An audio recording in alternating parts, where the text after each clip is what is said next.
ঘুরে গেল ক্ষমতার চাকা, আলটিমেটাম শেষ। এবার নতুন কর্মসূচি ঘোষণা করল বৈষম্য বিরোধী ছাত্র আন্দোলন। এরপর থাকছে নিরাপত্তা নিয়ে উদ্বেগ, বাংলাদেশিদের মৌলিক স্বাধীনতা চর্চার সক্ষমতা দেখতে চায় যুক্তরাষ্ট্র। এবং সর্বশেষ জানাবো ছাত্র জনতা হত্যার দায়ে হাসিনা সরকারের বিরুদ্ধে আন্তর্জাতিক আদালতে মামলা, ক্ষমতা ছেড়ে নির্বাচনের শর্ত। আসসালামু আলাইকুম দর্শক মণ্ডলী, আজকের ভিডিওটি অত্যন্ত গুরুত্বপূর্ণ হতে যাচ্ছে। আপনারা জানেন যে সারা দেশ ব্যাপী কিন্তু কোটা আন্দোলনের সহিংসতার রেশ কাটতে না কাটতেই কিন্তু আবারও ছাত্ররা নতুন করে কি বলল। দর্শক মণ্ডলী, এই সম্পর্কিত আমাদের হাতে একটি প্রতিবেদন রয়েছে, সেই প্রতিবেদনটি আপনাদের সামনে তুলে ধরবো। আপনারা ধৈর্য সহকারে সম্পূর্ণ ভিডিওটি একটু শুরু থেকে শেষ পর্যন্ত মনোযোগ দিয়ে দেখে আসুন। বাংলাদেশের চলমান নিরাপত্তা পরিস্থিতি নিয়ে উদ্বেগের কথা আরও একবার জানিয়েছে যুক্তরাষ্ট্র। এর আগে 20 জুলাই তারা বাংলাদেশ ইস্যুতে ভ্রমণ সতর্কতা জারি করে। তাতে বাংলাদেশে গণ অসন্তোষ, ক্রাইম ও সন্ত্রাসের কারণে সফর না করতে নিজ দেশের নাগরিকদের সতর্ক করে। একই সঙ্গে অত্যাবশ্যকীয় নন এমন মার্কিন সরকারি কর্মকর্তা, কর্মচারী ও তাদের পরিবারকে স্বেচ্ছায় বাংলাদেশ ছেড়ে যাওয়ার অনুমোদন দেওয়া হয়। এসব জানিয়ে ওই দিন লেভেল 4 সতর্কতা জারি করে যুক্তরাষ্ট্র। বাংলাদেশের চলমান পরিস্থিতি ও এই সতর্কতা নিয়ে যুক্তরাষ্ট্রের পররাষ্ট্র মন্ত্রণালয়ের নিয়মিত ব্রিফিংয়ে একজন সাংবাদিক মন্ত্রণালয়ের মুখপাত্র ম্যাথু মিলারের কাছে জানতে চান, ভ্রমণের জন্য বাংলাদেশকে লেভেল 4 সবচেয়ে বিপজ্জনক জোন হিসেবে আপনারা ঘোষণা দিয়েছেন। সেখানে দেখামাত্র গুলির নির্দেশের অধীনেই ব্যাপক নৈরাজ্য চলছে। নিহতের সংখ্যা প্রায় 200। শান্তিপূর্ণ প্রতিবাদ করছেন শিক্ষার্থীরা। নিরাপরাধ শিক্ষার্থী এবং জাতিকে নিষ্ঠুরতা থেকে উদ্ধারের যুক্তরাষ্ট্র সুনির্দিষ্ট কি পদক্ষেপ নিতে যাচ্ছে? এ প্রশ্নের জবাবে ম্যাথু মিলার বলেন, সর্বোপরি আবারও বাংলাদেশের চলমান নিরাপত্তা পরিস্থিতি নিয়ে আমাদের উদ্বেগের বিষয়টি পরিষ্কার করেছি। অন্যদিন আমি ঘোষণা দিয়েছি যে ঢাকায় আমাদের কর্মকর্তাদের নিরাপত্তা নিশ্চিত করার সব বিকল্প বের করার কাজ করছি। ঢাকায় মার্কিন দূতাবাসে অত্যাবশ্যকীয় নন এমন কর্মকর্তা ও তাদের পরিবারের সদস্যদেরকে স্বেচ্ছায় সেখান থেকে চলে আসার অনুমোদন দিয়েছি। বাংলাদেশে অবস্থান করছেন এমন মার্কিন নাগরিকদের কনসুলার এবং অন্য সার্ভিস দিতে দূতাবাস খোলা আছে। মার্কিন যে কোনো নাগরিকের নিরাপত্তার প্রতি শ্রদ্ধা রেখে স্পষ্টভাবে আমরা বলছি, এটা আমাদের প্রথম অগ্রাধিকার। মার্কিন যে কোনো নাগরিক যারা তাদের নিরাপত্তা নিয়ে উদ্বিগ্ন, তাদেরকে যে কোনো বিষয়ে আলোচনা করতে দূতাবাসের সঙ্গে যোগাযোগ করার জন্য উৎসাহিত করছি আমরা। ঢাকায় দূতাবাস কি পূর্ণাঙ্গ কার্যক্রম চালাচ্ছে? এ প্রশ্নের জবাবে মিলার বলেন, এটা কর্মকাণ্ড পরিচালনা করছে। ম্যাথু মিলার আরো বলেন, সারা বিশ্বের জনগণ তাদের মৌলিক স্বাধীনতা যেভাবে চর্চা করেন, চর্চা করতে সক্ষম হন, ঠিক সেই একইভাবে আমরা চাই বাংলাদেশের জনগণও তাদের মৌলিক স্বাধীনতা চর্চায় সক্ষম হবেন। সুতরাং আমরা প্রতিবাদ বিক্ষোভকারী, সাধারণ নাগরিক এবং সরকার উভয় পক্ষকে সহিংসতা থেকে বিরত থাকার অব্যাহত আহ্বান জানাই।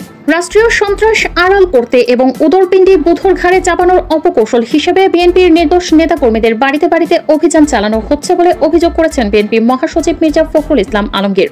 কয়েকদিন ধরে বিএনপি সহ বিরোধী দলগুলোর নেতাকর্মীদের অব্যাহত গ্রেপ্তার করা হচ্ছে বলে দাবি করেছেন তিনি। এসব গ্রেপ্তারের ঘটনায় তীব্র নিন্দা ও প্রতিবাদ জানিয়ে বৃহস্পতিবার 25 জুলাই বিবৃতি দিয়েছেন মির্জা ফখরুল। ওই বিবৃতিতে তিনি বলেন, শত শত নিরীহ শিক্ষার্থীকে হতাহতের পর বিচার বিভাগীয় তদন্ত কমিটি শুধু 6 জনের হত্যাকাণ্ডের তদন্ত করবে। এটি সুকৌশলে পুরো হত্যাকাণ্ডকে ধামাচাপা দেওয়ার নামান্তর। তিনি পুরো ঘটনা ও হত্যাকাণ্ডের আন্তর্জাতিক তদন্তের দাবি জানান। কোটা বিরোধী আন্দোলনকে কেন্দ্র করে বিক্ষোভকারীদের সাথে আইন শৃঙ্খলা বাহিনী ও ক্ষমতাসীন রাজনৈতিক দলের কর্মীদের নজিরবিহীন সংখ্যাতে যেন থামছে না। কোনো আন্দোলনকে কেন্দ্র করে এত কম সময়ের মধ্যে 100-র বেশি মানুষ নিহত হবার ঘটনা বাংলাদেশের ইতিহাসে কখনো ঘটেনি। বিভিন্ন সময় রাজনৈতিক পরিস্থিতি কিংবা সহিংসতা নিয়ন্ত্রণের জন্য কারফিউ জারি করা নতুন কোনো বিষয় নয়। সহিংসতা যখন ব্যাপকভাবে ছড়িয়ে যায়, তখন তা নিয়ন্ত্রণের সর্বশেষ উপায় হিসেবে কারফিউ বিবেচনা করে সরকার। সর্বশেষ কারফিউ জারি করার ঘটনা ঘটেছিল 2007 সালে সেনাবাহিনী নিয়ন্ত্রিত তত্ত্বাবধায়ক সরকারের সময়। সেটিও হয়েছিল ছাত্র বিক্ষোভ দমনের জন্য। গত মঙ্গলবার থেকে শুরু করে শুক্রবার পর্যন্ত দেশজুড়ে নজিরবিহীন এই সংঘাত শুধু তীব্র থেকে তীব্রতর হয়েছে। প্রতিদিনই বেড়েছে মৃত্যুর সংখ্যা। কারফিউ এমন এক সময় জারি করা হলো যখন পুলিশ, র্যাব এবং বিজিবির সাথে বিক্ষোভকারীদের রক্তাক্ত সংঘাত হয়েছে টানা 4 দিন ধরে। নিয়মিত আইন শৃঙ্খলা বাহিনী কি এই পরিস্থিতি নিয়ন্ত্রণে আনতে ব্যর্থ হচ্ছেন? কোটা বিরোধী আন্দোলনকে কেন্দ্র করে এবার অভাবনীয় এক পরিস্থিতির তৈরি হয়েছে। নিরাপত্তা বিশ্লেষকরা মনে করেন, সহিংসতা যখন কয়েকটি জায়গার মধ্যে সীমাবদ্ধ থাকে, তখন পুলিশের জন্য পরিস্থিতি নিয়ন্ত্রণে রাখা সম্ভব হয়। কিন্তু সংঘাত যখন বিভিন্ন জায়গায় এবং অলিতে গলিতে ছড়িয়ে যায়, তখন সেটির মোকাবেলা করা পুলিশের জন্য কঠিন হয়ে ওঠে। শুক্রবার ঢাকার আকাশে ক্রমাগত হেলিকপ্টার চক্কর দিয়েছে। যেসব এলাকায় বিক্ষোভের তীব্রতা বেশি ছিল, সেসব জায়গায় হেলিকপ্টার থেকে টিয়ারশেল নিক্ষেপ করা হয়েছিল বলে প্রত্যক্ষদর্শীরা জানিয়েছিলেন। বাংলাদেশ জাতীয় পার্টির চেয়ারম্যান ও সাবেক সংসদ সদস্য ব্যারিস্টার আন্দালিব রহমান পার্থের 5 দিনের রিমান্ড মঞ্জুর করেছেন আদালত। বৃহস্পতিবার ঢাকার অতিরিক্ত চিফ মেট্রোপলিটন ম্যাজিস্ট্রেট মোহাম্মদ সুলতান সোহাবউদ্দিনের আদালতে শুনানি শেষে এই রিমান্ড মঞ্জুর করা হয়।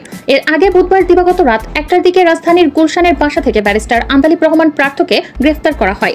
বৃহস্পতিবার দুপুরে সমকালকে এ তথ্য জানান ঢাকা মহানগর গোয়েন্দা পুলিশের প্রধান হারুনুর রশিদ। তিনি জানান, কোটা সংস্কার আন্দোলনে উস্কানি দেওয়ার অভিযোগ রয়েছে ব্যারিস্টার পার্থের বিরুদ্ধে। এর পরিপ্রেক্ষিতে তাকে গ্রেফতার করা হয়। দেশের বিরাজমান পরিস্থিতি নিয়ে বৈষম্য বিরোধী ছাত্র আন্দোলনের 52 সমন্বয়ক বিবৃতিতে বলেন, 9 দফা এখন ছাত্র জনতার গণদাবি। আমাদের 9 দফা দাবি এখন গণমানুষের দাবিতে পরিণত হচ্ছে। এটি এখন গোটা বাংলাদেশের মানুষের মুক্তির সনদ। 9 দফা দাবি আদায়ে আমাদের নতুন কর্মসূচি নিম্নোক্ত 9 দফা দাবি বাস্তবায়ন না হওয়া পর্যন্ত ছাত্র সমাজের আন্দোলন চলমান থাকবে। 1. প্রধানমন্ত্রী শেখ হাসিনাকে ছাত্র হত্যার দায় নিয়ে জাতির কাছে প্রকাশ্যে ক্ষমা চাইতে হবে। 2. আইন শৃঙ্খলা রক্ষাকারী বাহিনী ও আওয়ামী সন্ত্রাসী কর্তৃক ছাত্র হত্যার দায় নিয়ে স্বরাষ্ট্রমন্ত্রী আসাদুজ্জামান খান কামাল, সড়ক পরিবহন ও সেতুমন্ত্রী ওবায়দুল কাদের, শিক্ষামন্ত্রী মহিবুল হাসান চৌধুরী নওফেল, আইনমন্ত্রী আনিসুল হককে মন্ত্রিপরিষদ এবং দল থেকে পদত্যাগ করতে হবে। 3. ঢাকা সহ যত জায়গায় শহীদ হয়েছে সেখানকার ডিআইজি, পুলিশ কমিশনার ও পুলিশ সুপারদের চাকরি থেকে বরখাস্ত করতে হবে। 4. ঢাকা বিশ্ববিদ্যালয়, জাহাঙ্গীরনগর বিশ্ববিদ্যালয় ও রাজশাহী বিশ্ববিদ্যালয়ের ভিসি ও প্রক্টরদের পদত্যাগ করতে হবে। 5. যে পুলিশ সদস্যরা শিক্ষার্থীদের উপর গুলি করেছে, ছাত্রলীগ যুবলীগ সহ যে সকল সন্ত্রাসীরা শিক্ষার্থীদের উপর নৃশংস হামলা পরিচালনা করেছে এবং পরিচালনার নির্দেশ দিয়েছে, তাদেরকে আটক করে এবং হত্যা মামলা দায়ের করে দ্রুত সময়ের মধ্যে গ্রেফতার দেখাতে হবে। 6. দেশব্যাপী যে সকল শিক্ষার্থী ও নাগরিক শহীদ ও আহত হয়েছে তাদের পরিবারকে ক্ষতিপূরণ প্রদান করতে হবে। 7. ঢাকা বিশ্ববিদ্যালয়, জাহাঙ্গীরনগর বিশ্ববিদ্যালয়, চট্টগ্রাম বিশ্ববিদ্যালয় ও রাজশাহী বিশ্ববিদ্যালয় সহ সকল শিক্ষা প্রতিষ্ঠানে ছাত্রলীগ নামক সন্ত্রাসী সংগঠন সহ সকল দলীয় লেজুর ভিত্তিক ছাত্র রাজনীতি নিষিদ্ধ করে ছাত্র সংসদকে কার্যকর করতে হবে। 8. অবিলম্বে সকল শিক্ষা প্রতিষ্ঠান ও হলসমূহ খুলে দিতে হবে। 9. কোটা আন্দোলনের সাথে সম্পৃক্ত শিক্ষার্থীদের একাডেমিক ও প্রশাসনিক কোনো ধরনের হয়রানি করা হবে না মর্মে অঙ্গীকার করতে হবে।